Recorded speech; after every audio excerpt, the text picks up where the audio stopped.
The Nest Naha 係2025年7月15號喺沖繩新開嘅酒店，佢位於那霸嘅市中心。佢最大嘅賣點就係佢標榜呢一個全沖繩最長嘅 rooftop infinity pool。細聲講，其實咧 REF 咧同佢都唔係差好遠嘅啫。佢勝在咧個景係非常之開揚，喺呢度浸一浸咧係好 chill，我哋都浸咗陣㗎。呢間酒店性價比好高，佢嘅房價係已經包括咗使用呢一個 rooftop 嘅泳池㗎啦。呢一個泳池佢開到夜晚10點，大家去完 shopping 去完食飯，翻到嚟仲可以享受啊！呢度揸罐啤酒。佢呢度唔 serve drinks 咧，有少少可惜。佢呢個場幾好喎，咪可能因為我哋新啫。有錢唔賺，佢要揾人嚟 serve 噶嘛。好啦，我哋介紹依間冇人用過，我哋第一手用嘅房先。首先咧，其實呢度咧真係好闊落緊啊，都算好闊落啊。咁然後因為真係好新，所以好開心。正常嘅有一個冇人用過嘅水壺咧，我哋又比較放心嘅。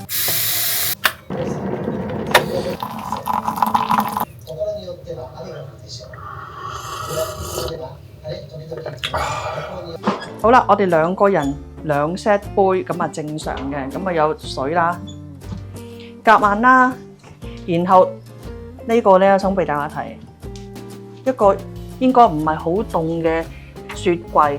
唔知佢夠唔夠凍嘅。我哋經過呢個雪櫃呢個位之後咧，就係一個望落去都幾寬敞嘅廁所兼浴室啦。去廁所呢個位咧，都真係幾闊㗎啦。呢度真係好闊，同埋呢度咧好多位可以擺嘢咧，我覺得呢度係做得幾好嘅。我想話俾大家聽，好多新酒店，例如呢度附近嘅 La Gent 啦、Omo5咧，大家好識㗎啦。然後仲有 Hewitt 啦，佢哋嗰啲洗手盆都係得咁少嘅啫。然之後我哋啲嘢就咁攝喺側邊，其實我就唔係好中意。佢咧呢度有咁多位擺嘢啦，好正。嗱，以為個浴室好大，原來係冇 bathtub 嘅，但係都算一個正常新嘅花灑浴室。好啦，呢個全新嘅睡房，新酒店又好，新餐廳又好啦。咁咧第一日有啲甩碌係正常嘅，但係你睇下，居然甩到咧2張床咧前後個位置唔同啦，仲有入到嚟嗰時其實我冇搞過嘅，佢呢度係凹落去嘅，所以咧 housekeeping 咧要努力一啲啦。咁但係起碼咧，我覺得佢呢一度嘅 interior 咧做得唔錯嘅，即係其實 Hilton 啊、DoubleTree 嗰啲咧都係會做呢啲，所以其實咧似曾相識嘅感覺咯。大家用嚟用去嘅物料都差唔多㗎啦，已經咁好正常嘅一間酒店，而且咧佢個 sofa 都好似 Omo5嗰啲咁啦。而家好中意喺窗邊直接擺個 sofa， 咁啊大家可以喺度 hea， 又確實幾好嘅。雖然咧外面啊冇景睇，但係咧呢一個房間係不失舒服嘅，我覺得。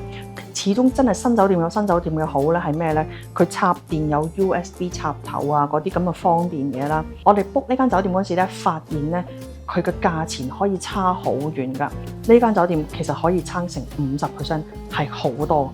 呢間酒店咧，因為我哋冇食過呢個集團嘅早餐，所以咧想試下。我哋聽日食埋早餐再同大家講。呢間酒店咧，2000yen樓下嚟講真係不過不失，而且佢嘅餐具好靚，所以係錦上添花。佢嘅形式啊，佢嘅氣氛咧，令我諗起阿拉庫喬啊、Ante Room 啊嗰啲咁嘅 level。但係呢一間酒店嘅早餐咧係平過佢哋㗎，所以咧你諗啊，好唔好要早餐 plan 咧？你可以試下度食，我哋覺得 OK 嘅。只不過好搞笑，可能第一日咧，佢冇諗過外國人啦，佢係冇擺叉喺度俾你用，係冇叉用嘅。好想知道咧，外國人嚟，咦，我都好難，究竟點樣？外國人點樣夾番茄咧？不過唔緊要，有小朋友餐具。不過咧，嗰個小朋友叉係吉唔到番茄㗎。哇，小朋友叉啊，咁樣用嘅。The Nest Naha 係位於那霸嘅市中心，係2025年7月15號先至開張嘅啫。其實佢新酒店開張嚟講咧，我覺得甩碌唔係好多嘅，而嗰啲係完全唔影響我哋嘅住宿體驗，所以咧我哋都唔睇啦。今日出車嗰陣時，佢問我有冇駐車券，咁就顯出咧，原來佢琴日咧我入車嗰陣時，佢應該有駐車券俾我，即係乜都冇。所以我高度懷疑咧，之後呢一個停車位係要俾錢㗎。呢啲咪係新開酒店嘅甩碌位咯。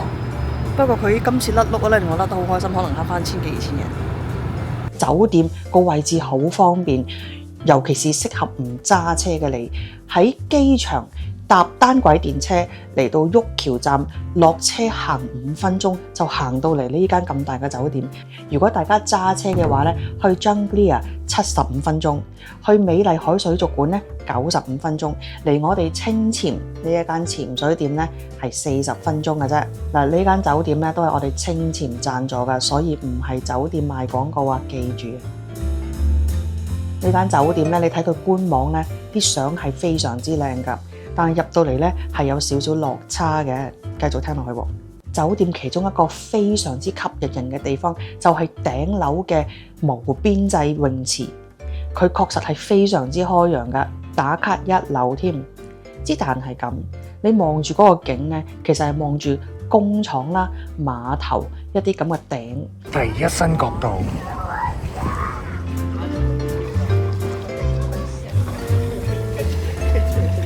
即係你個景冇乜情調咁咯，同埋咧而家啲泳池水，我想講，我哋係第一批使用嘅人，係第一批使用嘅住客，但係爹潛到落去咧，已經覺得啲水有少少朦啦。假以時日，佢可能追得上 Aquachita 嗰隻水，大家睇一睇。房間啲相咧，亦都係影到非常之靚㗎。但係入到嚟咧，你發覺用料咧係比較入門嘅，唔係話佢唔好，即係咧好似 Daiwa Roynet 嗰啲啊咁樣咧，係全部砌積木砌出嚟，嗰啲款啊、嗰啲顏色咧，你喺好多唔同嘅酒店都會見過嗰隻積木樣咯。但係我哋又唔係投訴佢，喺呢一個價位嚟講，比呢一啲嘅裝修啦，呢一啲嘅家私咧，其實性價比仍然係好高㗎。即係例如 Aquachita 咁啦，佢裏邊用料好渣，佢過咗好多年咧，好多嘢批晒，但係佢個價錢因為實在太抵，同埋早餐亦都好好食，所以我哋都覺得嗰間嘢抵住嘅。酒店樓下有3間唔同嘅便利店，係方便到爆㗎。而且酒店對面就係一個可以去到北部名護漁港嘅客運碼頭，非常之方便。尤其是咧 Junglia 咧，都建議大家搭船上去北部，咁咧就唔使喺陸地度塞車啦。房間四四正正啦，廁所又夠大， internet 又夠快，冷氣又好夠凍添，仲有夜晚佢燈光好柔和，好舒服，所以我哋係冇投訴。再加上我係好耐未試過咧，瞓酒店房係可以一晚瞓到天光㗎。呢一間酒店個床好瞓，呢個係非常之推薦。之前咧，我哋喺 Instagram 啊、Facebook 嘅 Reel 有提及，我哋 book 呢間酒店嗰陣時個價錢係相差好遠㗎。我哋喺官網睇咧，1萬15000 yen， 然後咧爹爹喺手機睇咧見到1萬 yen 喎。咦，諗住快啲 book， 但係用翻電腦 book 啦，方便啲啊嘛。點不知 log in 咗Agoda自己個 account 之後咧，佢收翻15000，拎翻個手機睇，手機1萬喎。所以咧，如果你喺 Google Map 度入冇 account 嘅情況之下咧，可能真係差50% 咁多，係非常之黐線。呢啲廣東話叫做唔熟唔食。不過咧，我哋 check 過好多，點都好。官網嘅價錢係最貴㗎，呢個咧係顛覆咗我哋之前對於大家喺官網 book 最平嗰一個嘅 concept， 所以對於呢間酒店嚟講咧，大家要小心啦。2025年夏天喺暑假只需要萬頭 yen 1晚，再加埋一個咁靚嘅打卡泳池，我哋覺得係非常之抵住㗎。我哋想問下冇揸車嘅你，諗住去名護去 Junglia 嗰陣時，會唔會諗搭船嘅呢？麻煩你喺留言話翻俾我哋聽，咁我哋第時知道點樣介紹多啲第啲嘢俾大家嘛。呢間係有天然溫泉嘅海景酒店，大家估下幾多錢啊？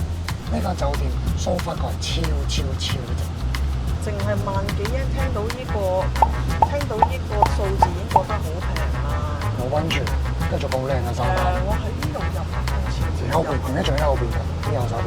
我喺呢度入。呢間酒店叫做 Espoo Stay， 係2025年4月底先至新開嘅酒店嚟㗎，而且係一間有海景，亦都有溫泉嘅平價酒店。首先介紹下間房先，大家其實睇下幾闊，同埋間房好深㗎。嗱，呢度等咗2張大床之後咧，仲有個咁闊嘅通道，再擺多張梳化，我覺得咧真係好平。嗱，間房咧，我哋最中意嘅好多位俾大家擺嘢、擺手袋、擺臨枕嘢。呢啲咧，我真係覺得咧係好為用家着想，因為有好多酒店咧，淨係擺電視，呢度吉晒出嚟，唔會整呢一嚿嘢俾你。我覺得呢個咧，佢係真係知道咧住酒店係需要呢張台。咁啊，其他嘅飲嘢啦、咖啡茶喺晒度啦。嗱，不過咧，佢就冇跟最新型嘅酒店話有咩飲嘢 free flow，佢淨係得2支水，但係咁平嘅酒店房價就唔好要求嗰啲咁多免費嘢啦，始終用者自負㗎嘛。然後咧，呢個洗手台係真係好大，呢個星盤亦都好闊，我覺得呢度咧係好足夠啊。然後有個真係好 proper 嘅衣櫃，只不過佢少咁一樣嘢就係夾萬。如果大家咧需要夾萬咧，嗱呢一刻就冇嘅。我懷疑係新到好多嘢都未擺啊！廁所同浴室分開，真係我中意嘅。嗱，浴室 basic 嘅，講真個牆咧個 design 就普通㗎啦，唔係話好靚，但係佢好闊落。但係香港我好中意咯，咁大個浴室。廁所好大個。呢間酒店個感覺咧，俾我有少少好似 anti room 同埋 and room 嘅混合體。佢用灰色咧，呢啲同 anti room 真係好似。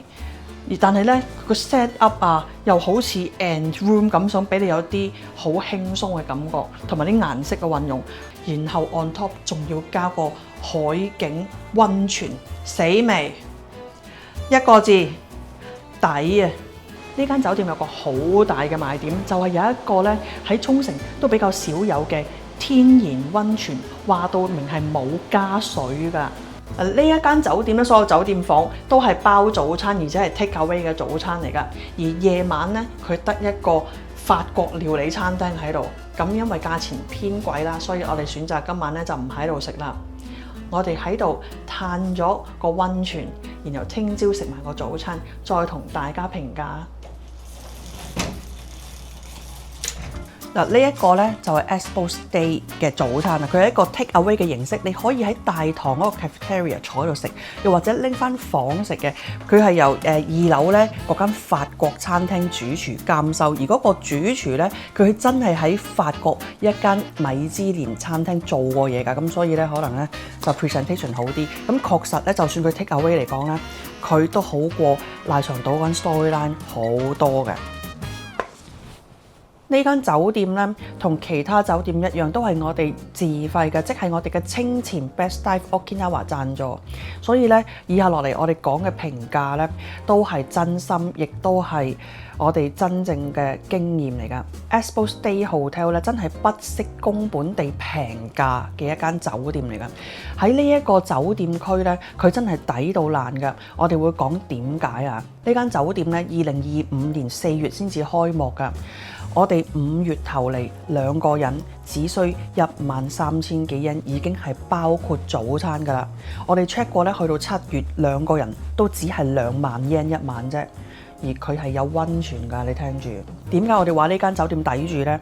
因為行車距離離開萬座毛只需要20分鐘距離，恩納村都係。譬如你去恩納村嘅海邊，呢個海好靚㗎嘛，玩水上活動啊，或者嚟我哋清前 Best Dive 咧，都係20分鐘距離，好近㗎。仲有去 Junglia 35分鐘距離，所以佢呢個地理環境咧係非常之適合㗎。而點解話呢度抵呢？係因為同一時間，譬如喺7月，恩納村嘅度假酒店一間房2個人1晚，係呢一間酒店嘅3倍。你冇聽錯，係3倍。呢度收緊2萬嗰陣時咧，恩納村嘅度假酒店係收緊你6萬到㗎。咁所以係咪覺得好抵呢？嗱，呢間酒店其實咧，我哋上網見到咧，佢哋自己網站咧，暫時就冇乜房型出嚟㗎。但係咧喺Jalan嗰度 show 咗好多房型，其中有一個房咧，我哋覺得幾正，係啱一家大細，因為佢有2張 lock 架床，然之後2張大床喺下邊，基本上咧起碼可以住到2大2細，或者甚至乎再有個細啲嘅 B 咧，你2大3細都可以住入去嘅，所以咧係唔使分房瞓咯。間酒店咧喺個山上面，所以基本上每一間房都係睇到海景㗎。而而且咧真係好闊落、好大、好舒服。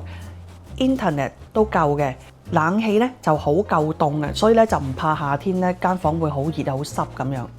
然後我哋覺得有個貼心位就係因為呢度有溫泉啊嘛，我哋2個人佢間房裏邊咧係擺咗2套嘅毛巾嘅。平時我哋去啲就算大型嘅恩納村嘅度假酒店有得浸都好咧，佢都淨係得1套。你用過1次之後咧，可能你要去 front desk 換之類，就比較麻煩。呢度咧就已經擺定2套喺度俾你用啦。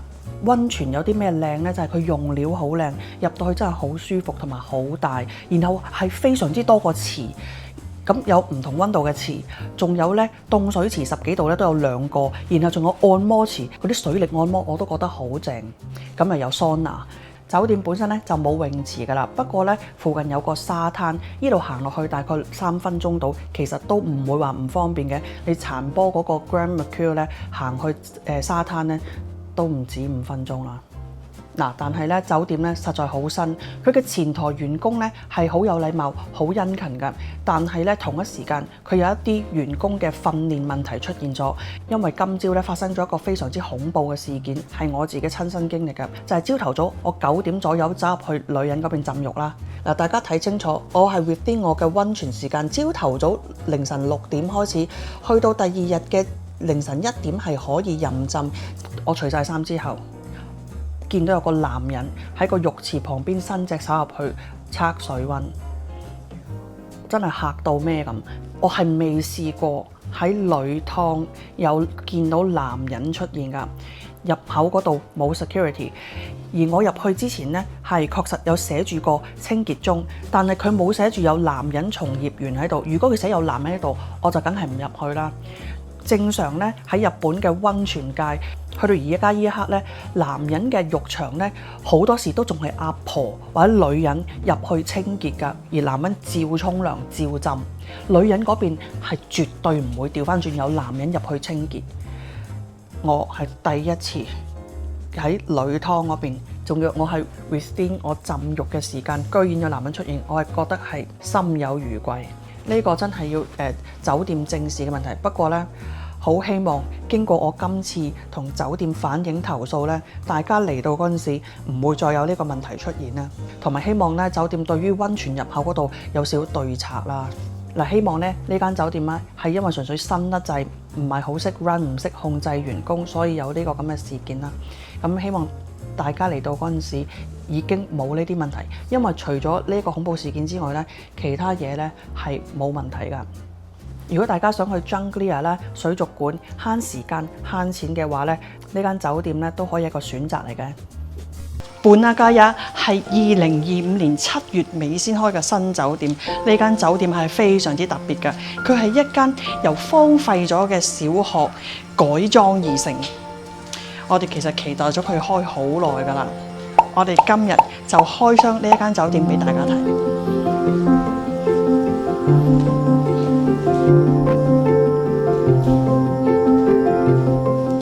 好啦，我哋介紹下間房先。循例日式㗎嘛，所以咧要除鞋，然後就已經咧係一個好細嘅 area 俾大家喺度梳妝，同埋有個好細嘅雪櫃。坦白講啦，呢間房咧就唔係好闊嘅啫，一個人嘅手位再加少少咁啦，所以咧佢向高空發展嘅床係要行上去上面㗎。一間房咧可以住1個人啦、2個人、3個人都得，咁佢因應你幾多個人咧就鋪幾多個床位俾你嘅。而如果3個人嘅話咧，會喺上面嗰層有2套被鋪，然後佢會再俾一套 extra 嘅有啲厚度嘅床褥喺呢度，夜晚就可以鋪出嚟瞓㗎。大家見到呢個燈係一個好有特色嘅沖繩燈，沖繩人會用呢一啲植物係曬乾咗嘅植物咧去做唔同嘅藝術品嘅。我好記得咧喺宮古島嘅 The Escape 咧，嗰個藝術家用咗大量嘅呢一種植物咧做咗好靚嘅藝術品。咁所以呢個可能係其中一個啦。間房窄有窄嘅好處，冷氣咧好 work 嘅，上層同埋下層都涼㗎。然後呢個窗咧，我哋覺得真係好靚。佢個設計係好靚之餘啦，好似融合咗裡面呢個空間同埋外面嘅樹木之餘，大家睇一睇個窗，係特別 design 到係係呢一個形狀，我哋真係第一次見，我覺得係好講究。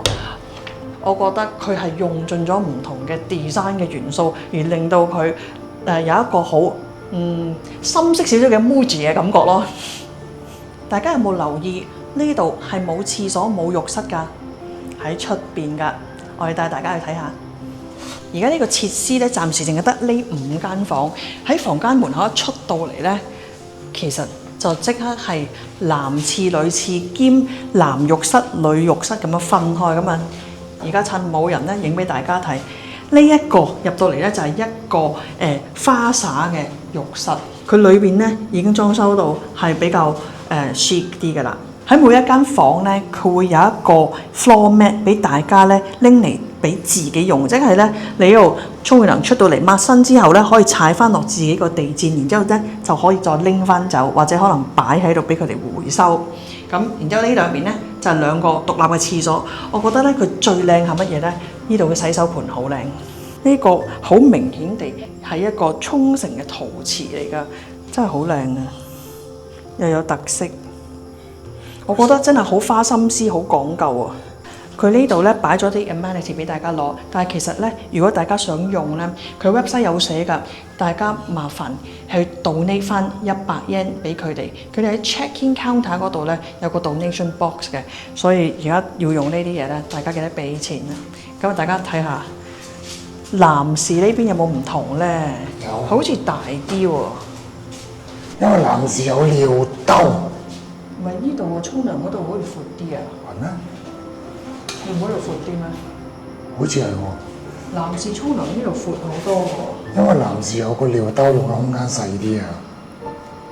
其實呢一個宿泊設施咧，開幕之前，佢樓上已經有個咖啡同埋工藝店開咗㗎啦。我哋帶大家去睇下。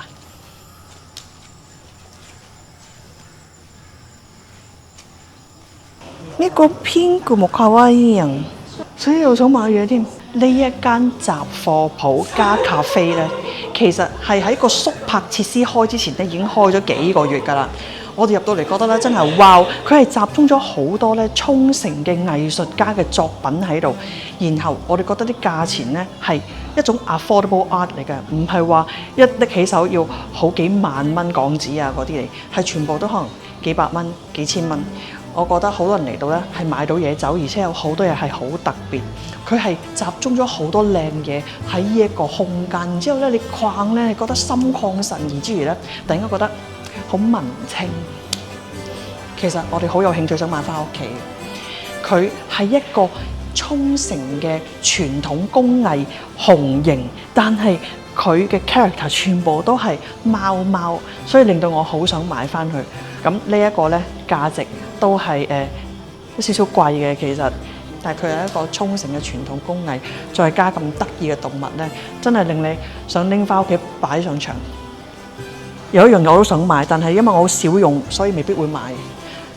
呢一種又係好似紅形咁樣嘅印刷，我最中意啲嘢 asymmetric， 左右係唔同嘅。40到80歲之間用呢啲，有少少雍容華貴嘅感覺。啱啱我買俾你啊！我好少用，因為大佬唔好意思，因為我喺沖繩住咧都比較熱，所以但係我喺沖繩唔會嬲條頸啊，老細，你咪想我生熱痱啊！咁但係冬天咧又可能未必夠。攞去稀有溫泉嘅時候用啊！但係嗰度好凍咧，我就又要暖啲。煩嘅港女啊！係啊，好麻煩。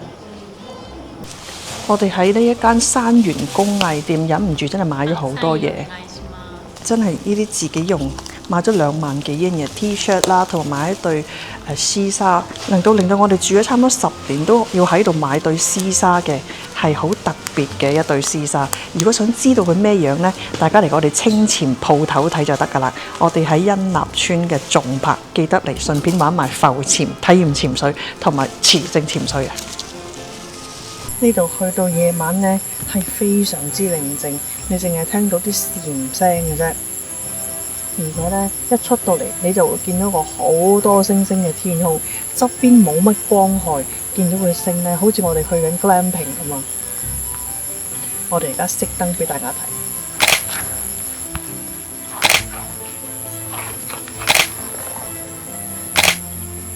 睇。呢條朝頭早早餐咧係好似日本而家好興嘅 one plate style， 其實最好味咧係一個新鮮整出嚟嘅日本飯團，真係好味到爆。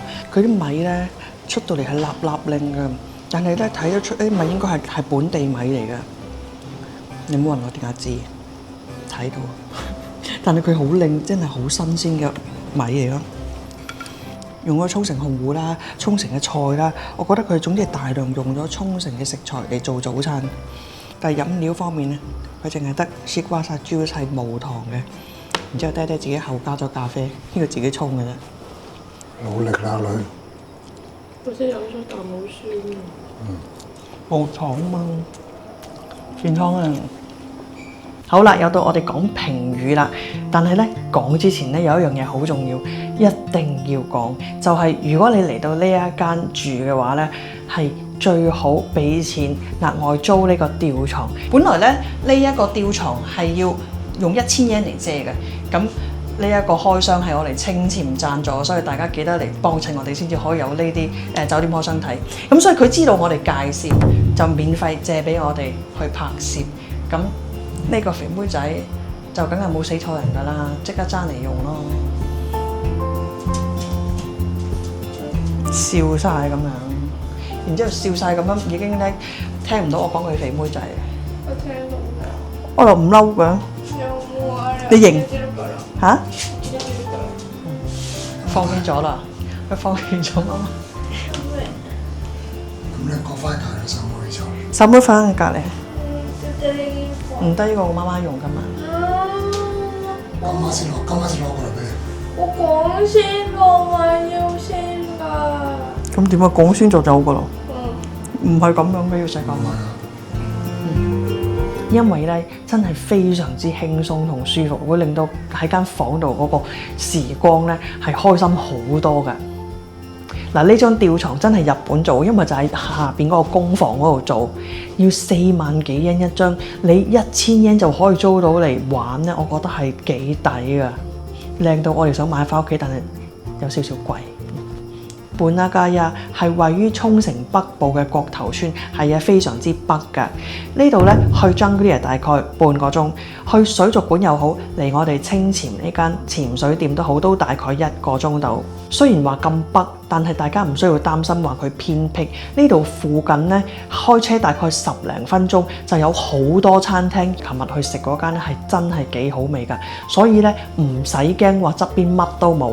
酒店咧係話明俾你帶嘢入嚟食㗎，所以咧如果你唔想去到咁遠又咁啱真係揾唔到位啦，唔緊要，附近亦都有便利店，咁你揸車過去咧都可能係 within 5分鐘嘅路程，咁就可以買嘢翻嚟啊，杯麵都好，咁就可以喺度食嘅。嗱，坦白講呢個位咧，就對於一般遊客嚟講就唔係話特別方便㗎啦。如果你係唔揸車嘅，我哋就唔係好建議你啦。呢度巴士係唔到㗎。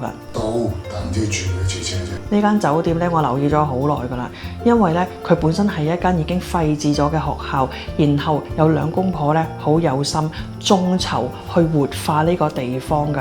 然後因為咧，我哋都好想支持佢呢個帶動本地經濟而有咁有心思嘅一個計劃，所以咧我哋今次都係我哋嘅潛水店清潛 Best Dive Okinawa 贊助嚟我哋呢度開箱㗎。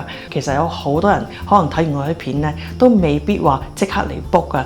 但係我真係建議大家嚟浮潛啊，體驗潛水一次，因為我哋咧遇到好多客人咧，同我哋講其實佢哋本身好驚水，但係睇咗我哋影片覺得好吸引，就膽粗粗試一下啦。其實你落過一次水，你就知道唔使怕㗎啦。我哋啲教練咧會睇實你，會照顧你，好有耐性嘅，你絕對唔使驚。記得喺我哋呢個連結清潛 Best Dive Okinawa 嘅官網先至可以 book 到我哋㗎。呢個設施咧，佢係分段開幕㗎。佢最初咧係工房入住咗先，然後咧就係咖啡啦，同埋工藝雜貨店啦。最後開咧就係呢一間宿泊設施。其實佢哋眾籌咧非常之快就已經達標啊！我見到咧當時都想捐錢俾佢，但係佢已經達咗標，仲要超晒標添啦已經。同埋咧呢一個簡約嘅文青風咧喺沖繩算係比較少見，大家可能咧喺日本其他地方咧成日都見呢啲咁嘅類型，但喺沖繩咧真係好少見，所以咧我哋想自己嚟見識下。我哋之前咧喺鳥取縣咧都住過一間咧由廢校改裝而成嘅酒店，我哋嗰陣時咧覺得真係住得好舒服嘅。爹爹咧有機會為咗嗰間酒店，可能再去鳥取一次添。咁話明廢校啦，所以嗰間酒店咧所有房間都係由課室改建嘅。呢一間本拉加也都唔例外，只不過咧睇落去咧就規模比鳥取嗰間細咗啲啦。但係咧，我哋覺得呢一間房咧係比較有溫度㗎。你見到好多 detail 位咧係好有心思喺度，佢哋係好注重呢一個設計元素，所以我覺得佢哋係好抌本落去呢啲地方咯。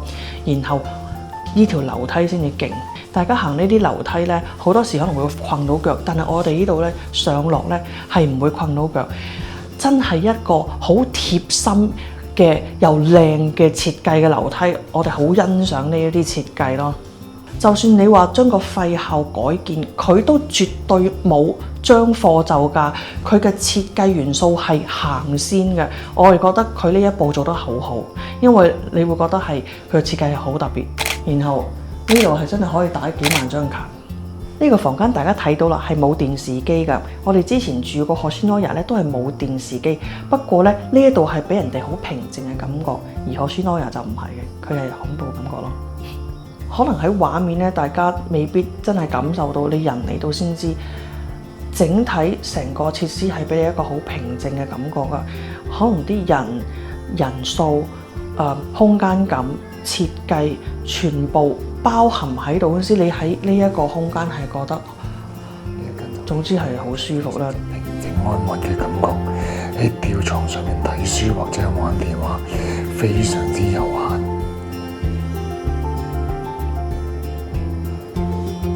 其實我打呢篇稿嘅時候，我坐咗喺度，我諗15分鐘冇喐過，因為呢一個位置、呢一個環境、種光線令到我好舒服。唔知點解入到呢間酒店咧，有一種好平靜、好安詳嘅感覺，係好舒服嘅。成個設計嗰種色調啊，嗰種格調，令到你好放鬆、好安穩咯，一種好安心、好舒適嘅感覺。呢個第二啲酒店俾唔到我㗎。大家會唔會覺得咦廢校喎，夜晚會唔會好恐怖呢？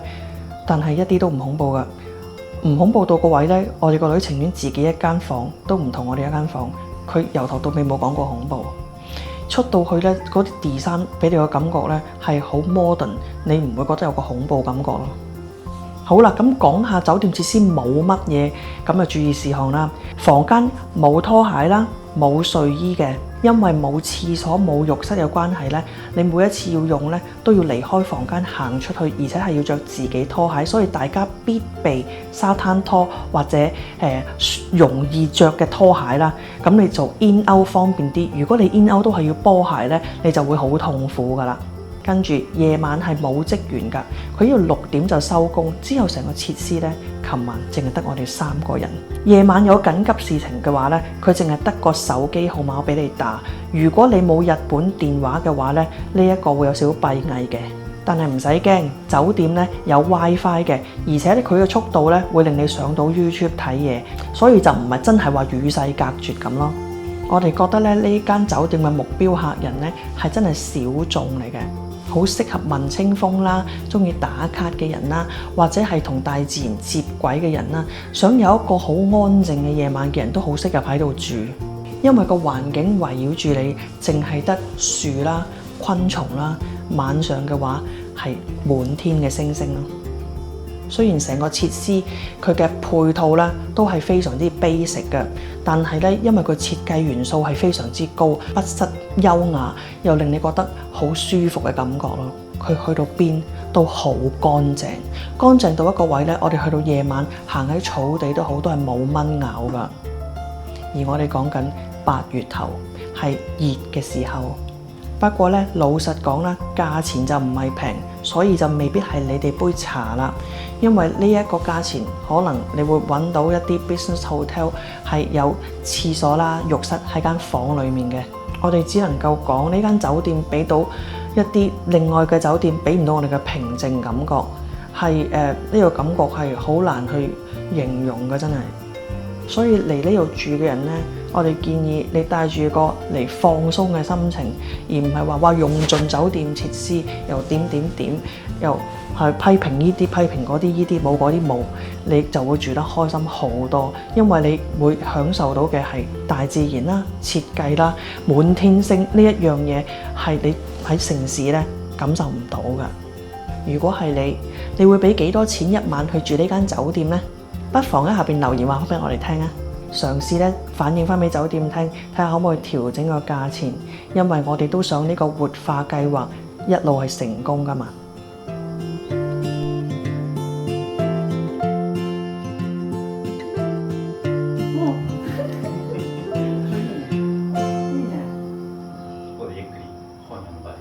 呢一間 La Gente 酒店係2025年5月1號先至開，非常之新。大家見面嗰度好大座嘅金金地色就係 Collective， 所以呢度行去國際通大概10分鐘到啦。真係掃撲個乜都冇喎！哇，好嘈！擺喺度接你。哇 ，Premium 啊！係啊。好啦，呢間 La Gente 酒店咧都係我哋清錢自費開箱㗎，所以咧記得你幫襯我哋先至可以做多啲呢啲開箱片啊嘛。嗱，呢一間酒店房其實咧入到嚟咧真係幾闊。如果喺同區 OMO 5咧，我印象中佢得咁窄㗎咋嗰條走廊。首先一入到嚟就係一個廁所單獨嘅，咁啊我哋最中意咧浴室同廁所分開㗎啦。嚟到呢度有個都幾闊落嘅洗面位，佢呢個洗面位咧係闊過 OMO 5，但係咧企缸咧就同 OMO 5差唔多 size 啦，所以咧我感覺上咧呢度係闊過 OMO 5啦，然後呢條走廊係闊過去嘅。好啦，然之後咧就係一張 double bed， 我哋今次咧就冇叫 twin bed， 所以咧理論上間房咧望落係闊落啲，係因為張床細咗。嗱，大家睇一睇呢個位先。首先咧 standard 嘅咧就梗係有個雪櫃㗎啦，但係咧啲嘢飲啦，同埋呢個咖啡機啦，同埋呢一個 Paula 嘅 skin care 用品咧，其實你係要 book premium plan 咧先至會有㗎。如果唔係咧，普通 moderate 嘅房咧係冇咖啡機同埋冇嗰啲嘢飲，會淨係得2支水嘅啫。我想計一計先，49 yen 一罐 Jasmine Tea， 呢啲大約貴少少啦，我諗都要70幾 yen 嘅，咁即係加埋晒呢度200零300 yen。咁然之後咖啡咧就有4嚿，糖奶唔知係咪喺 lobby 嗰層攞啊？陣間去問下。其實可能係爭嗰嚿錢咧，你得到嘅嘢喺街買咧，可能大概1300-14 yen 好味。咁所以咧，如果你一間房爭1300-14 yen 咧，咁你就睇下你就買呢啲嘢要定唔要，因為其實呢啲又好啦，飲嘢又好啦。可有可無嘅，尤其是咧飲嘢，大家都會可能飲啲可能係 local 嘅 Orient beer 啊，或者係買一啲特別嘅可能酒精飲品，咁呢啲就未必係啱使，所以大家自己衡量啦。我打開雪櫃就好失望㗎，諗住起碼俾2罐 Orient beer 我啊 mini bar， 點知乜都冇。嗱，然後咧就係一個普通都 OK size 嘅電視，即係起碼同嗰張牀合比例嘅電視啦。咁講，我哋咧呢一間房係喺叫做 Sky Floor 嘅地方，即係呢間酒店咧頂樓17樓咧係 lobby 嚟嘅，跟住咧落翻嚟14到16樓咧就係算係 Sky Floor， 即係可以望遠啲、望遠景。咁我哋咧呢一間房屬於16樓，所以咧個景好啲。咁景好啲咧就會貴啲嘅。你住低層嘅 moderate room 咧係真係幾平嘅。好啦，我哋呢個 plan 咧係有包早餐嘅，就會喺呢一棟大廈嘅1樓。我哋聽日食埋個早餐，再同大家講啦。La Gente 呢個早餐咧，作為一個咁樣嘅價位嘅酒店，我覺得係做得非常之好，款式咧係足夠嘅。但係咧好搞笑地，啲熟食咧唔知點解全部攞唔落手，咁 end up 咧淨係攞幾樣嘢。但係咧佢冷盤係好多選擇，同埋咧啲菜嗰個位咧嘅 presentation 好靚之餘。咁確實係好食嘅，最好食嗰樣嘢，哇！呢個嘢我哋係咁添，係咁攞，見一碟咁多碟仔就知嘅。呢嚿豬肉好好味，有個廚師咧喺後邊慢慢烘完之後一碟一碟擺出嚟俾大家攞嗰隻。呢嚿嘢超好味，呢個早餐我覺得係值嘅。所以大家咧，如果你 book 嗰陣時去包早餐咧，我建議你起碼有一日真係試下。第一次睇我哋嘅片嘅人未必知道我係邊個，我係清潛 Best Dive Okinawa 嘅 Amy， 亦都係 Oki Family 嘅 Amy。我哋咧喺沖繩咧住咗今年第9年㗎啦。嗱，呢一條片咧係清潛贊助㗎，所以大家記得嚟幫襯。好啦，講翻呢間酒店先。La Gente 咧係2025年5月1號先至開門，真係新鮮滾熱辣。呢間酒店乜嘢方便呢？一出到去門口就已經係巴士站，然之後行7分鐘就到單軌電車 UE Rail 嘅美榮橋站。如果你去國際通咧，呢度行大概10分鐘到嘅啫。喺後面街有超市 Max Value， 仲有附近有好多便利店，係真係好方便嘅位嚟㗎。嗱，呢間酒店咧同 Daiwa Roynet 嘅旗下其他酒店咧都係差唔多，有個共通點就係咧所有嘢咧都好似積木咁砌出嚟，務求可以達到咧 mass market 大家都接受嘅一個程度㗎。硬件嚟講咧，大家睇下就知啦。佢咧設計唔錯，然後佢呢啲木嘅，譬如 coffee table 啊，係有重量而唔係好 flimsy 輕木嗰啲，所以俾人感覺咧唔會話太 cheap 嘅感覺。然後咧佢嘅裝修方面，佢嘅設計方面咧，坦白講，比起好似咧同類嘅 APA Upper Hotel 咧係靚好多。大家都知道 APA 有啲俗氣㗎啦。如果淨係睇硬件咧，大家唔會對呢間酒店有任何投訴㗎。冷氣好夠凍啦。Internet 又穩定又夠快啦，而且最重要一樣嘢，大家都係嚟瞓覺啫。佢張床係幾舒服㗎，同個枕頭嘅高度亦都好配合。而且佢唔似有一啲同類酒店，每一個人淨係俾一個枕頭你咯。呢度係每人有2個枕頭，所以你可以一個枕頭愛嚟浸，一個愛嚟攬，我覺得好正。酒店嘅頂樓咧係 check-in counter 兼酒吧嚟㗎，而呢間酒店咧喺同區嚟講算係起得比較高㗎啦，所以咧夜景幾靚嘅。check out 咧可以喺電視嗰度做，然後咧喺個 lift 嗰度擺翻個時卡咧就可以完成㗎啦。呢一方面咧就我覺得係方便大家嘅。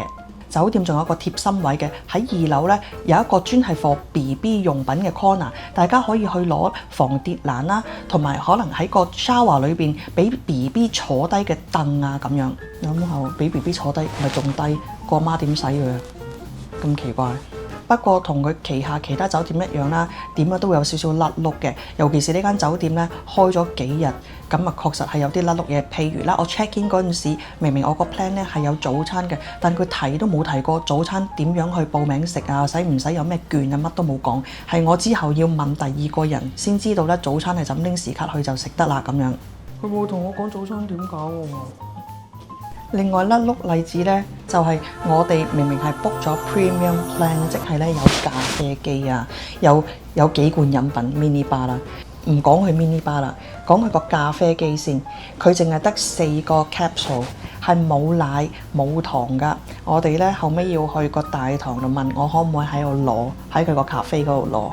所以咧有好多房間嘅甩碌嘢 ，front desk check in 嘅甩碌嘢仲係發生緊。我希望大家嚟住嗰陣時咧，佢哋就已經改善咗啦。但係咧有一樣嘢咧，發覺原來唔係甩碌。大家記住呢一間酒店咧係唔會提供拖鞋㗎，所以我哋建議咧大家嚟沖繩順便帶對沙灘拖啦，咁你沙灘拖就可以順便去下沙灘着。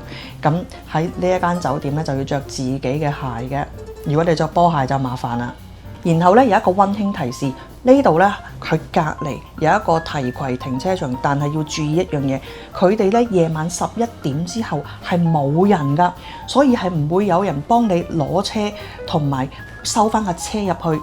如果你諗住咧11點之後先至會 in out 架車嘅話咧，建議你停喺黐住隔離嗰個地面停車場，咁你就自由 in out。呢個用 lift 嘅立體駐車場咧，朝頭早7點之後先有人㗎。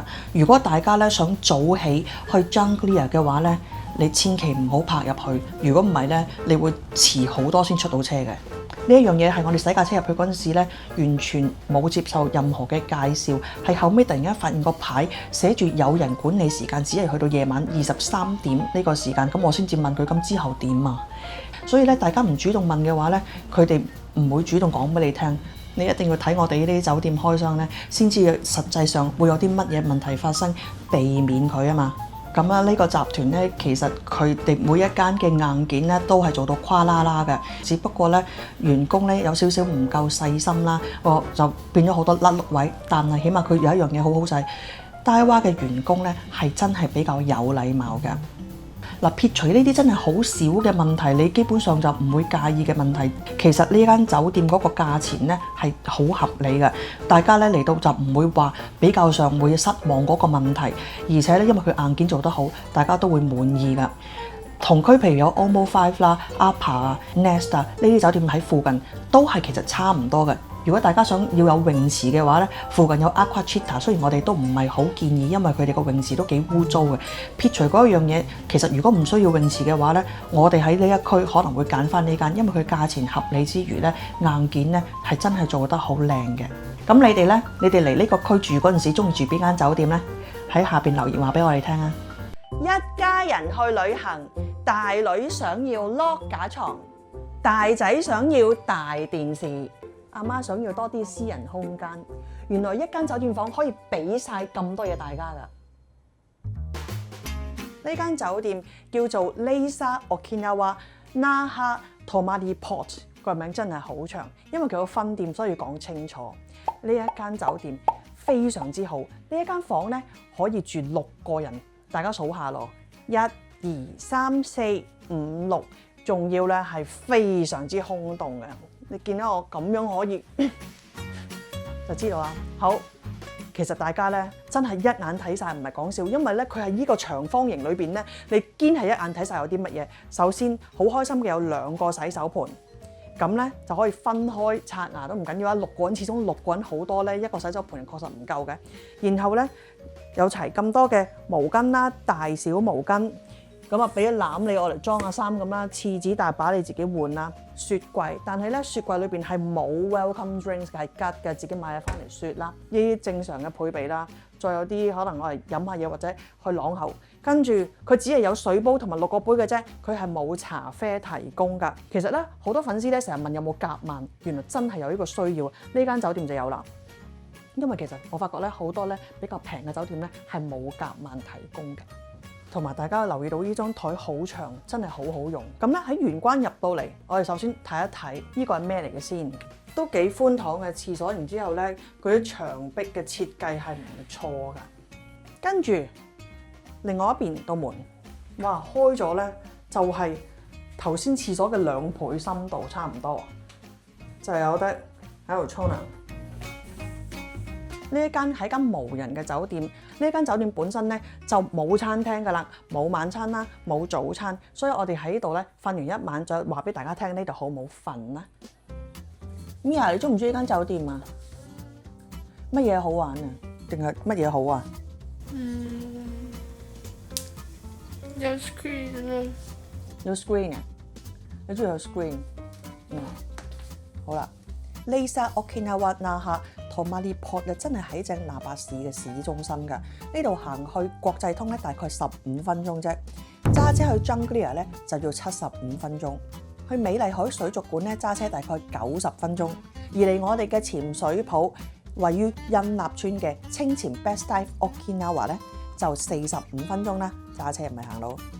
大家記住啊，呢一啲咧酒店開箱片全部都係我哋清潛 Best Dive Okinawa 贊助㗎。如果冇咗我哋間潛水鋪咧，大家少咗好多酒店開箱睇㗎啦。當初相遇時回頭再笑，望着少年感覺像似實事。每次見他將心意合成字句，偷偷的說 hello。如陽光伴我，清新笑迎面，願照遍我心，只是每天快樂過。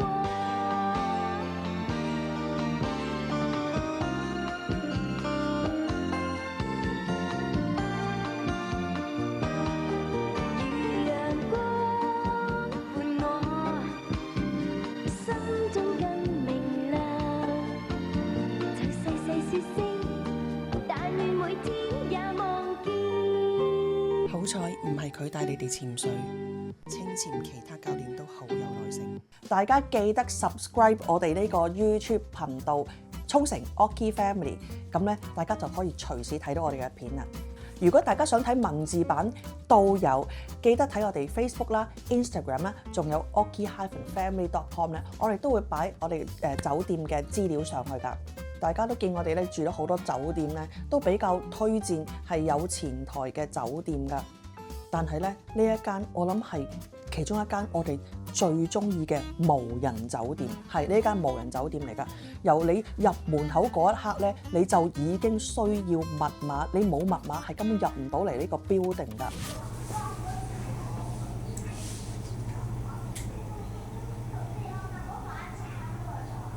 頭先大家聽唔聽到外邊嘅走廊有啲嘈呢？係啦，呢個呢就係其中一個問題。咁我哋由好嘅開始講先。呢間酒店房呢，佢有2個大電視係可以睇到 Netflix 同埋 YouTube 嘅，所以係好方便。Internet 速度好快，然後呢一度個冷氣係非常之足夠，係好凍添。張床呢好好瞓啦，夠硬啦。而且佢係日本做嘅。其實咧，就算我哋住咗成100間酒店，有高級有低級都好啦。我覺得好多時80%咧，我係瞓得唔好嘅。但係咧，一間無人酒店嘅床屋可以居然咁好瞓咧，我係好 surprise 咯。佢係好瞓過 OMO 5 N 倍。OMO 5啲床係凹㗎。酒店亦都有提供免費洗衫，所以咧你一家大細6個人喺度住咧都唔係問題。但 laundry 唔使錢啊！呢個俾你洗噶嘛？但係咧呢間酒店咧都有不足之處嘅。佢因為一間無人嘅酒店咧，有雙重 security。嚟到之後咧 check in 嗰陣時有少少痛苦，係佢擺咗好多個 iPad 喺度啦。但係 end up 咧，原來你發覺 check in 唔係真係用嗰啲 iPad， 你只需要有個 code。所以咧搞到咧係好 confusing，佢擺啲 iPad 喺度，究竟係咪喺度咁？跟住喺度猶豫，所以有啲奇怪。另外就係咧，我哋夜晚食完飯喺餐廳翻嚟之後咧，玄關嗰道門個密碼鎖係開唔到，結果係有個日本小朋友，佢叫咗佢裏邊有個小朋友咧幫手開門。如果唔係咧，我哋就要打電話去東京揾人去 solve 呢個問題。房間隔音係唔得嘅，係會聽到隔離嘅房聲，但係唔緊要，房間係有提供耳塞嘅。其實佢間房咧亦都有個標示寫住唔好喧嘩，我諗佢哋都知道個隔音係比較差㗎啦。你話乾淨程度咧，呢間酒店房同其他酒店咧，可能佢唔算係清潔得好差，但係咧，如果你赤腳，你就會發覺係會變黑嘅，所以大家最好係着拖鞋，因為佢可能淨係齋吸塵就冇抹地。講關於沖涼啦，沖涼咧水力咧就有少少弱嘅，而且咧真係記住24小時要開住個抽氣扇，千祈唔好熄佢，如果唔係咧會有臭味㗎。但係馬桶嗰邊個廁所咧就開住24小時抽氣咧，都係唔夠力，都會有臭味嘅。酒店本身咧冇停車場嘅，你係要泊附近。但係因為佢喺市區嘅關係啦，大家如果落咗機嚟去依間酒店住咧，你只需要搭的士嚟就唔使咁煩咁多嘢㗎啦。我哋覺得咧呢間酒店房佢嘅優點咧係蓋過晒佢嘅缺點，所以我哋係好推薦大家嚟預約呢一間嘅。我覺得最爽真係呢個 projector。喺度嘅小朋友、大朋友想打機咧係好爽嘅。我哋基本上保證啲小朋友嚟住呢一間房咧係唔會有投訴，父母咧就會耳根清淨，只會聽到笑聲嘅啫。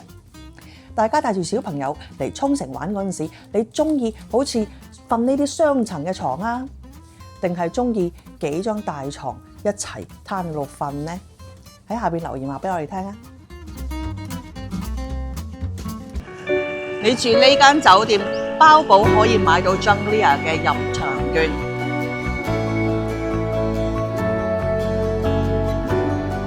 呢度係位於沖繩恩納村嘅 Oriental Hotel Spa and Resort。呢間酒店咧，2025年4月咧，全部房間翻新過晒㗎啦。好，我哋而家介紹下個泳池先。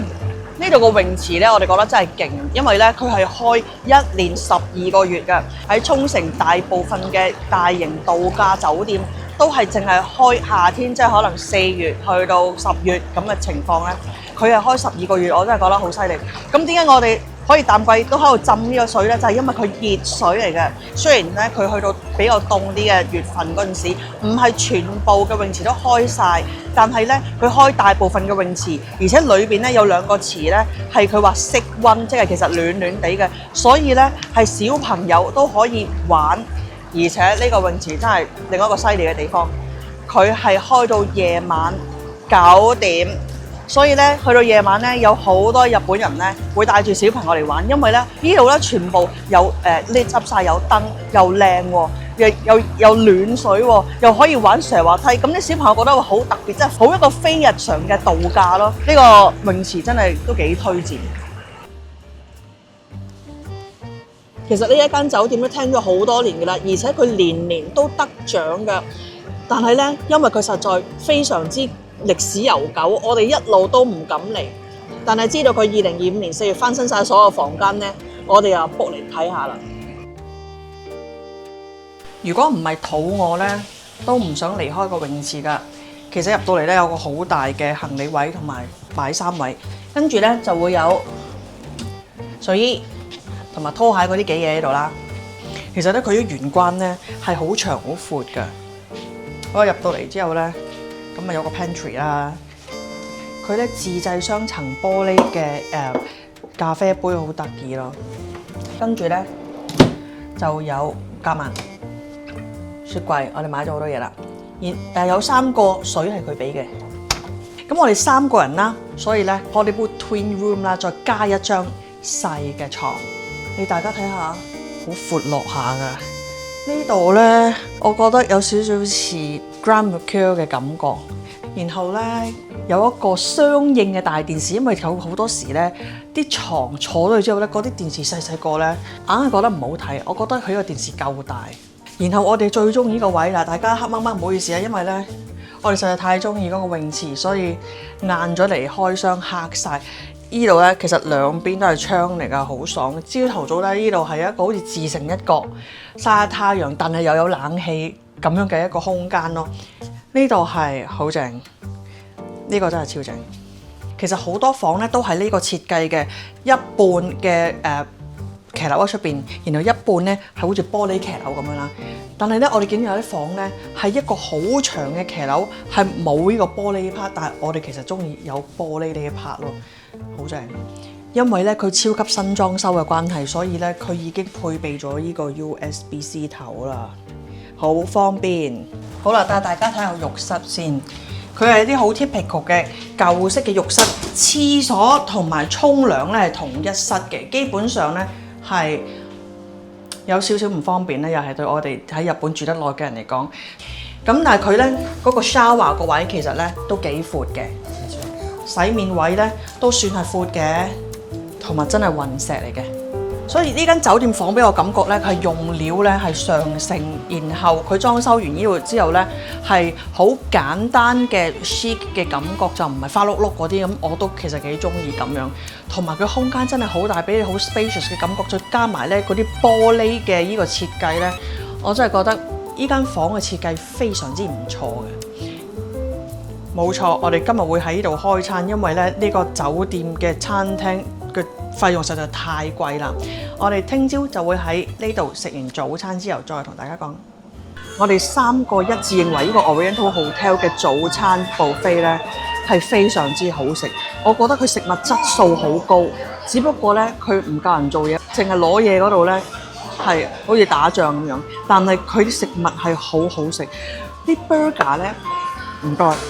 啲 burger 咧，我哋喺第啲大酒店嘅早餐食過，懶係喺你面前煎，然之後俾個賓你自己夾嗰啲咧，通常都係乾㗎嘛，唔認得。但係呢度係好味，我同 Mia 都覺得好食。然後我哋3個人都食咗沖繩嘅特產 pork tamaki，因為佢嗰個紫菜咧，俾你喺度辣翻去脆，我哋覺得好正。仲有呢部榨汁機，佢啲橙啊〜用得係好甜嘅橙，我哋喺 One Street 嗰度用過，嗰陣時係當然冇人排隊啦，咁少人用。呢度咧就算好多人用咧，因為佢出汁出得好快，所以咧都唔係好使排隊。然後堅甜，我哋好中意呢度嘅食物。呢度早餐唔錯，值得你食。Oriental Hotel Spa and Resort， 好多人咧睇到我哋咁多 footage 都知道，咦呢間咪臭名遠播嘅 Marriott？ 係呢一間咧前身係 Marriott 嚟㗎。大概咧喺8年前到爹咧做一個好大嘅肺部手術嗰陣，佢個朋友嚟呢度陪佢做手術嗰陣係住呢間酒店，佢鬧到 PK。基本上當時咧嗰位朋友一路住一路鬧，但係呢間酒店咧已經唔屬於 Marriott 㗎啦，所以大家可以放心。而且咧佢喺2025年4月咧重新翻新過所有房間，而家你可以當佢係一間比較全新嘅酒店嚟住啦。Oriental Hotel 咧係 Junglia 合作嘅4間酒店裏邊其中一間，所以咧你住呢間酒店咧就保證可以買到 Junglia 嘅入場券㗎。嗱，大家見到咧，其實房間又大，而且咧翻新得幾靚㗎，係好清新嘅感覺。但係咧，其實佢浴室咧，我睇個勢係應該冇翻新過㗎，因為咧佢由頭到尾咧都係用雲石，都唔係好使點翻新啦，係可能擠過啲膠嘅啫。但係咧啲膠又擠得比較核突。Internet 咧都幾穩定嘅，冇斷過線。但係咧，因為呢一個建築物咧已經可能係80年代、90年代嘅產物啦，所以咧有好多基建嘅嘢咧係冇辦法改到嘅。其中一樣嘢，首先講咗就係佢個浴室基本上係致命傷，佢嘅抽氣扇係你可以當佢好似唔係好 work 嘅。一啲入去沖完涼啦，之後我哋去廁所啦，半個鐘頭之後再入去，其實仍然係又濕又熱，佢根本都唔知抽咗啲乜嘢。係有少少恐怖嘅。第二樣嘢致命傷就係咧，佢仍然係用緊中央冷氣。好彩我哋呢1、2日沖繩突然間變凍，咁所以咧你話影響其他住客應該都唔會好大嘅。但係咧上個禮拜有幾日係突然間20幾度，係又濕又熱，我好難想像上個禮拜佢中央冷氣嗰陣時間房會係乜嘢情況，再加埋嗰個浴室嘅濕熱。嗱，去到夏天，佢個中央冷氣會唔會俾你自己校翻個溫度同埋冷氣強弱呢？咁大家到時你住完呢度喺下邊留言話翻俾我哋其他嘅觀眾聽啦，我都好想知佢嘅冷氣 work 唔 work 啊！咁第3樣嘢咧，其實咧就可能對大部分人嚟講冇問題嘅，但係好似我呢啲咧咁樣就瞓下覺見光死嘅人咧，佢嘅浴室磨砂玻璃咧就會影響到睡眠質素啦。點解咧？當你其中一個人想入去廁所用燈嗰陣咧，你嗰啲燈就會滲出嚟，我呢啲見光死嘅咧就會醒㗎啦。酒店嘅員工服務真係有待改善。我哋同清潛嘅潛水客傾偈，大家都覺得酒店嘅員工服務態度麻麻，可能做得太多旅行團啦，做到好灰咁樣。呢間酒店享受佢嘅硬件就好啦。其實泳池真係呢一間 Oriental Hotel 嘅 highlight 嚟㗎，冇咗佢咧，真係會好失色咯。呢一個泳池咧係令到大家可以全年都可以使用到，你會覺得咦，即係酒店嘅設施，我全年任何時候嚟都可以用盡，你就覺得個房價比較抵啦。睇開我哋嘅片嘅人都知道，我哋兩公婆超級中意浸溫泉浸浴㗎。呢一間酒店都有㗎。其實嚟到咧，我哋覺得咦，1500 yen，而且咧佢裏邊有幾個池望落去幾靚啦，全部都好似係有按摩池咁，我哋都好想去浸。但係後尾發覺咗，原來泳池有2個呢啲 hot tub 喺室外，我哋覺得咁正，我哋仲使俾1500 yen per person 喎，仲要我哋唔使俾錢去室內浸浴啦。嗱，室內浸浴咧分男女，呢度就可以着住泳衣一齊浸。喂，咁呢度係爽好多咯，而且睇到海景啊嘛。但係講到最尾咧，就講翻性價比先。呢一間酒店嘅硬件咧，其實同 Monterey Hotel 差唔多嘅啫。但係去到夏天咧，佢係貴過 Monterey 差唔多1倍㗎，係真係幾貴㗎。即係個價錢咧平過Hale Kulani呢一間米芝蓮2條鎖匙嘅酒店少少嘅啫。即係去到夏天，佢係幾貴㗎。所以咧，我哋超級建議咧，呢間酒店幾時嚟用咧？就係冬天嗰陣嚟用，因為嚟到冬天咧，呢啲咁嘅度假式嘅泳池，你仍然可以帶小朋友用，仲有瀡滑梯玩暖水。你基本上去到冬天仍然可以用到泳池嘅地方咧，喺沖繩少之又少。所以咧，去到冬天呢度調翻轉，性價比好高。喺而家呢個時期咧，呢一間酒店同 Monterey 係差唔多㗎。係唔會貴佢2倍㗎，所以我哋覺得冬天嚟 Oriental Hotel 非常之抵，你可以用盡佢哋嘅設施。喺冬天嚟到沖繩，仍然可以好似玩夏天沖繩一樣嘅，我哋就首選呢間 Oriental Hotel。嗱，基本上你冬天嚟咧，機票會平啲，租車會平啲。除咗呢間酒店之外，你住第啲酒店，酒店價格亦都平啲。你住呢一間，仲可以玩到夏天嘅所有 facility。咁點解唔冬天嚟呢？加上冬天個海特別清嘅，記得揾我哋清前 Best Dive Okinawa 嚟潛水啊！呢一條片呢都係清前 Best Dive 贊助㗎。到最後再要提下大家啦，你 book Oriental Hotel 呢，就保證可以買到 Junglear 嘅門票，呢個亦都係一個安心之選嚟嘅。冬天嚟沖繩玩，你最中意住邊間酒店呢？你分享俾我哋聽啊！記得喺下邊留言啊！呢度係沖繩嘅 Hotel Palm Royal Resort， 佢喺正沖繩那霸市嘅市中心，喺國際通嘅附近，所以咧好多人都認識，因為佢非常之方便嘅呢個地點。而喺2025年咧，酒店對所有嘅房間做咗次翻新，係全新咁，所以咧我哋知道咗之後，一路留待冬天嚟。大家見到個泳池仔啦，雖然佢咧就冇暖水噶啦，不過咧佢全年都開放，真係非常之特別。作為一個喺沖繩經營一間潛水店，清前 Best Dive Okinawa， 我哋嘅經驗就係冬天泳池嘅水大概15度。大家想游冬泳嘅話，真係可以試。其實咧個海係有22度，泳池係凍啲㗎。係啦，呢個係咪顛覆咗你嘅認知呢？大家嚟沖繩潛水浮潛，記得揾我哋清前 Best Dive Okinawa。嗱，呢一度咧，因為係好近國際通，大家喺國際通咧買完嘢翻到嚟，去到夏天嘅話，可以翻嚟呢個泳池浸下添。但係我哋嚟呢間酒店嘅目的就唔係為咗個泳池啦。首先，我哋睇間房先。呢個好似咩整嗰啲嘅？佢識揀啊啤酒，呢隻正嘢嚟㗎。間唔中我都買翻嚟飲。咁你即係話自己好有 taste 啫？冇錯。Liva 又係，哇！不過而家咧好似等於高級代名詞咁樣啊。但係佢個風筒真係嘈到係耳聾咧，我唔敢買。佢一 deteriorate 咗咧就好嘈啊。但係佢最新嗰個咧確係幾好，但係你唔知幾時會變咗耳聾咯。嗰個係仲聾過 Dyson 啊，會死㗎大佬。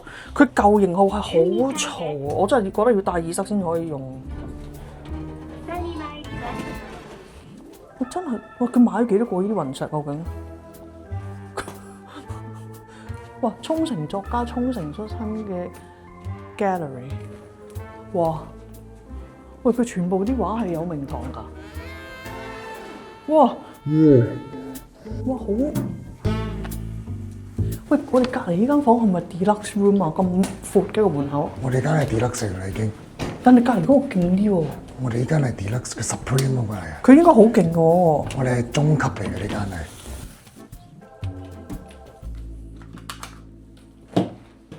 吓？咩話？中級乜嘢啊？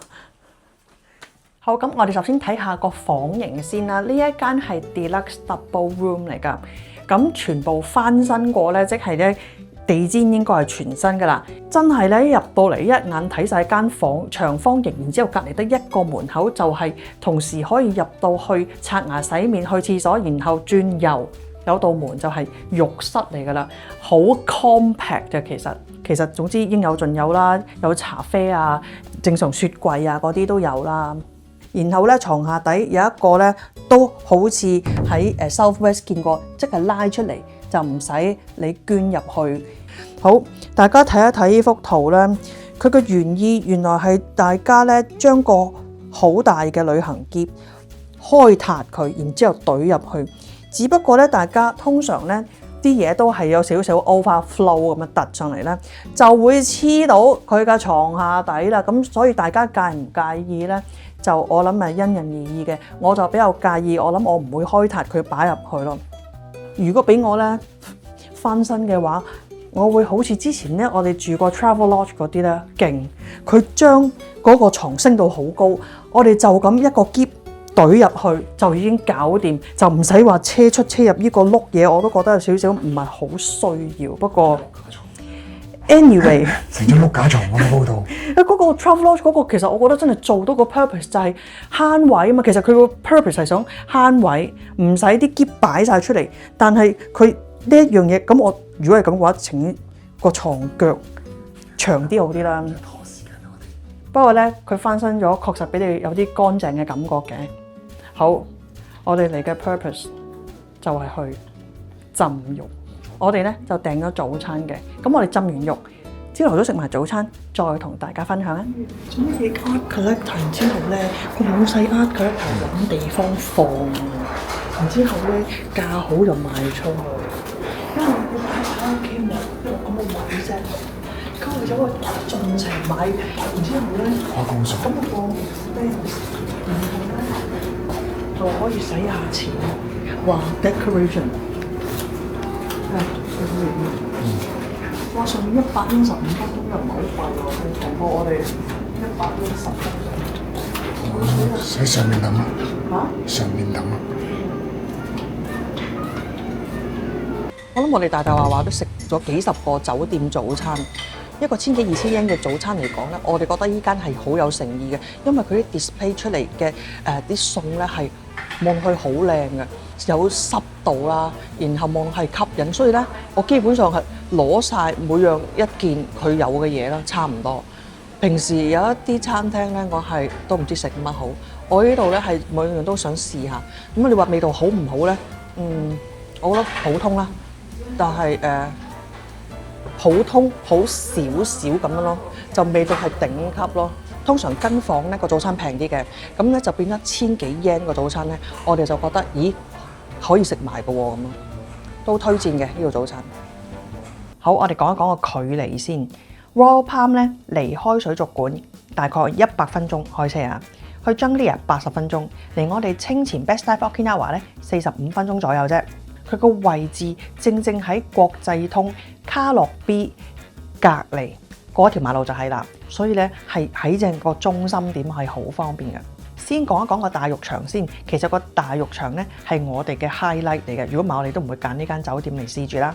的確係冇令我哋失望，雖然佢唔係一個溫泉，但係咧佢嗰個熱水咧教到個溫度係好好浸，男同女都好好浸，而且佢係應該翻新咗幾年，所以咧裏邊係好新淨嘅。女人嗰邊咧就好啲嘅，點解咧？我哋嗰個花灑係用 Rapha， 然後吹頭亦都係 Rapha， 即係而家咧係好 hit 嘅依個名牌，係總之關於頭髮類嘅用品咧好興嚟㗎。咁咧就用呢啲，仲有女人嗰邊係用雪肌精，男人咧就用好似雪肌精嘅 Polar， 佢個樽係好似嘅。同埋男人咧就冇咁幸福啦，佢哋嗰個 shower head 咧又唔係 Rapha， 風筒都唔係 Rapha， 普通嘢，所以咧女人咧住呢間咧會着數啲。酒店咧2025年先至翻新，所以咧住得好放心，會覺得咧地氈啊嗰啲咧好乾淨，冷氣好夠啦，internet 好夠啦，整體間酒店係舒服㗎，但係房間咧整體就比較暗。同埋房間係細嘅，真係一眼睇晒咁樣。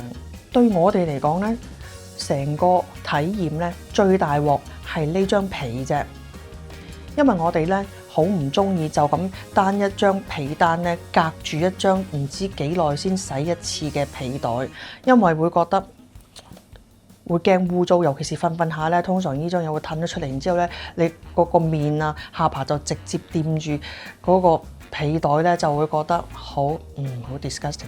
呢一個係減分嘅地方，但係其他地方咧係冇問題嘅，真係。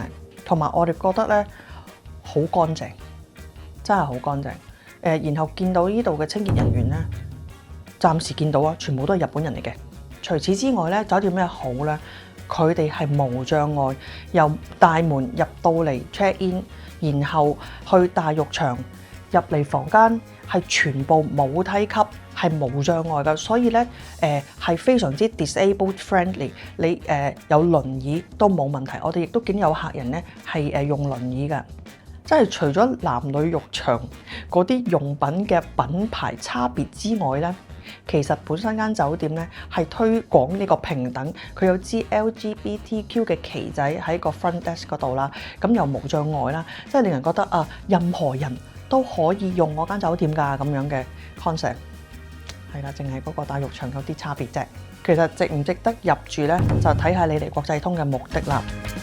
有咁樣嘅配套喺國際通，喺正個中心店，你行完一輪街，翻到嚟可以浸下泳池，因為泳池開到夜晚10點啊，然後又可以浸下大浴場，大浴場開到凌晨12點。有咁樣嘅配套喺國際通咧，呢一間酒店係幾平㗎。當然啦，你想乜都冇，總之翻到嚟有定瞓就得，咁就另外有好多第啲選擇就平啲嘅。但係呢度翻嚟仲可以嘆下，我哋覺得個價錢係非常之合理，所以我哋而家冬天都仍然係有好多人住。我諗呢啲就係原因啦。你哋覺得咧？你哋有冇住過呢間酒店啊？有嘅話喺下邊分享翻你嘅體驗啊！